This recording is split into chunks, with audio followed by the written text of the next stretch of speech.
The values in Table 310.15b2 of the National Electrical Code, or NEC, were developed through a collaborative process involving the NEC Codemaking Panel 15 industry experts and data analysis. The following factors were considered in arriving at the figures. Calculated ampacity. The ampacity of the conductor is calculated based on its material, cross-sectional area, and operating temperature. This involves using the NEC formula for ampacity, which takes into account the conductor's resistance and the amount of heat it can dissipate without overheating. Adjustment for ambient temperature. The table assumes a typical ambient temperature of 30 degrees Celsius or 86 degrees Fahrenheit. However, when the ambient temperature is expected to be higher or lower than 30 degrees Celsius, the ampacity must be adjusted accordingly. For higher temperatures, the ampacity is reduced, while for lower temperatures, the ampacity is increased. Environmental conditions. The table considers the effects of various environmental conditions on a conductor's ampacity. These include factors such as humidity, sunlight exposure, and exposure to chemicals. In some cases, these conditions can reduce the conductor's ampacity. Installation method.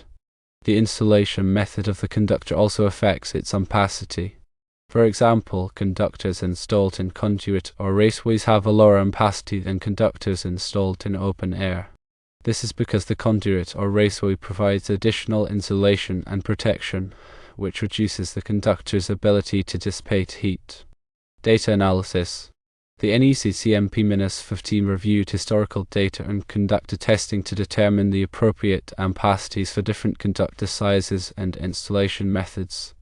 This data was used to develop the figures in Table 310.15b2. The table used may differ from Table 310.15b2 in the NEC due to several factors. Local code amendments. Massachusetts may have adopted local code amendments that modify the figures in Table 310.15b2. Specific environmental conditions. Massachusetts may have specific environmental conditions that require a different set of ampacity values. State standards. Massachusetts may have its own state standards that govern the use of electrical conductors, which may include different ampacity tables.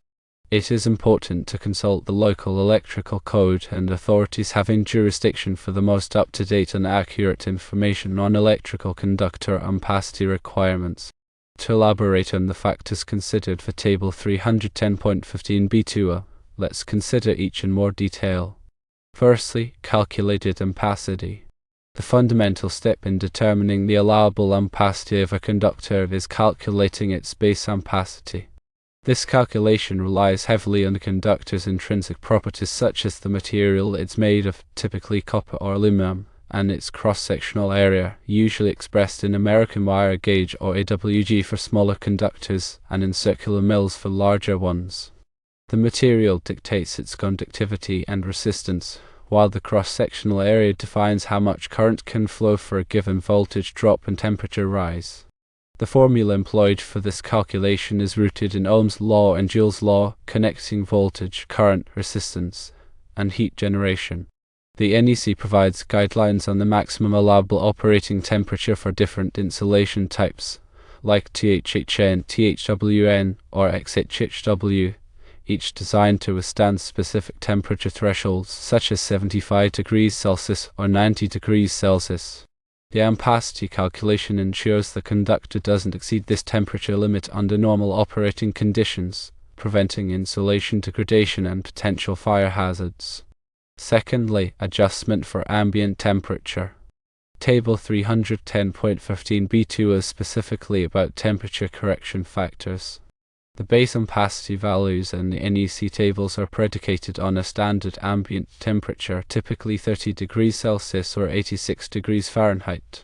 However, real-world installations often encounter environments where the ambient temperature deviates significantly from this standard.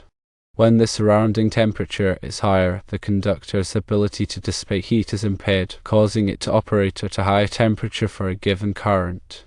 Conversely, in cooler environments, the conductor can handle more current without exceeding its maximum temperature rating. The NEC provides correction factors to adjust the ampacity based on the actual ambient temperature. These factors, usually less than 1 for temperatures above 30 degrees Celsius and greater than 1 for temperatures below 30 degrees Celsius, are multiplied by the base ampacity to determine the adjusted ampacity. For example, if the ambient temperature is 40 degrees Celsius and the correction factor is 0.91, a conductor with a base ampacity of 100 amps would have its ampacity reduced to 91 amps. Thirdly, environmental conditions. Besides ambient temperature, other environmental factors play a role in determining a conductor's ampacity. Humidity can affect the insulation's dielectric strength and heat dissipation capabilities. High humidity levels may reduce the insulation's ability to prevent current leakage, potentially leading to ground faults. Direct sunlight exposure can elevate the conductor's temperature beyond the ambient temperature, particularly for conductors installed outdoors or in direct sunlight.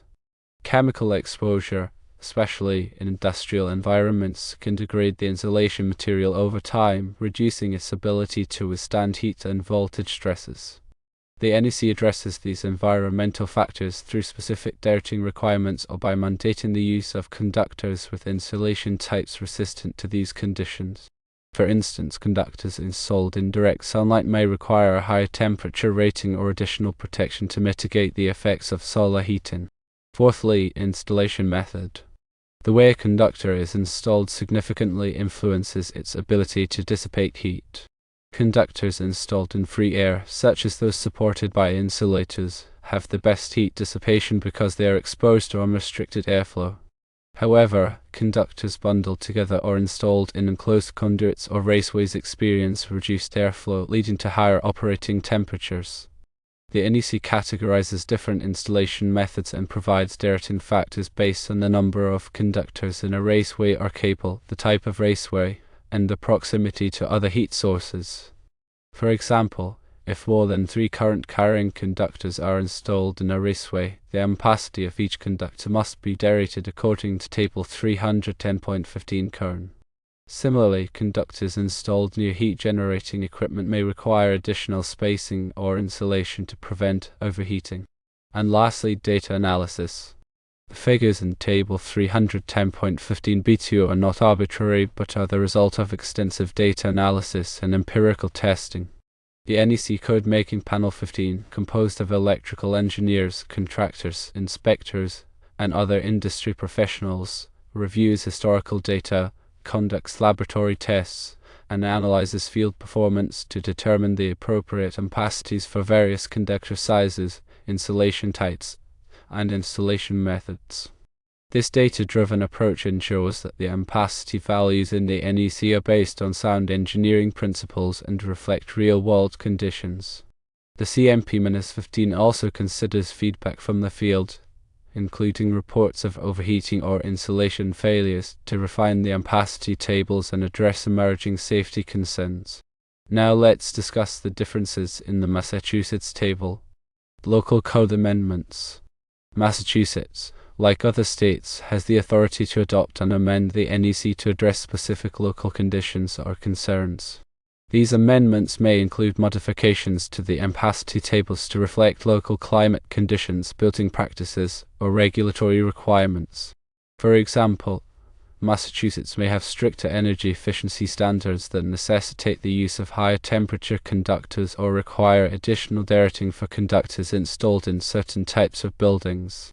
These amendments are typically adopted through a public hearing process, allowing stakeholders to provide input and ensure that the local code reflects the needs and concerns of the community. Specific environmental conditions. Massachusetts' climate and geography may present unique environmental challenges that warrant different ampacity values. For example, coastal areas may experience higher humidity and salt exposure, requiring the use of corrosion-resistant conductors or additional protection to prevent premature failure. Similarly, mountainous regions may have lower ambient temperatures, allowing for higher ampacities than those listed in the NEC. The Massachusetts Electrical Code may include specific provisions to address these local environmental conditions, ensuring that electrical installations are safe and reliable under all circumstances. State standards. In addition to adopting and amending the NEC, Massachusetts may have its own state standards that govern the use of electrical conductors. These standards may include requirements for conductor testing, certification, or labeling, as well as additional restrictions on the use of certain types of conductors. For example, Massachusetts may require that all conductors used in residential construction be listed and labeled by a nationally recognized testing laboratory such as Underwriters Laboratories or Intertech. These state standards are intended to ensure that electrical conductors meet minimum safety and performance requirements, protecting the public from electrical hazards. In summary, the ampacity values in Table 310.15b2 of the NEC are the result of a comprehensive and data-driven process that considers various factors, including conductor properties, ambient temperature, environmental conditions, and installation methods.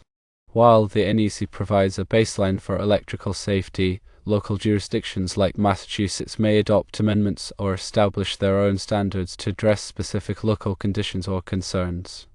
It is essential to consult the local electrical code and AHA to ensure compliance with all applicable requirements and to ensure the safety and reliability of electrical installations.